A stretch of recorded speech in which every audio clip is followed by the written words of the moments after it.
Now, this historic home underwent a number of repairs recently where this whole entire handrail had to be replaced, and it was quite an undertaking because all of these balusters had to be custom turned.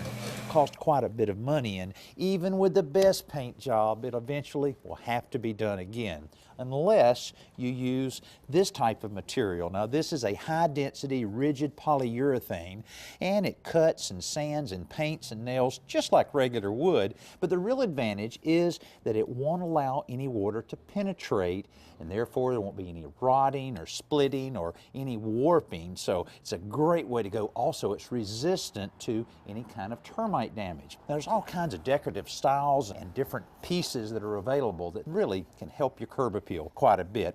And this kind of material is great for the outside of your home, but also for the inside. The manufacturer of this material, Fipon, also creates crown molding with matching corner blocks that eliminate the need for miter cuts. So the process is very do-it-yourself friendly. A little adhesive, a few nails, and it looks like a pro did it. Urethane is also great for replicating items like ceiling medallions, which traditionally would be made of heavier materials like plaster.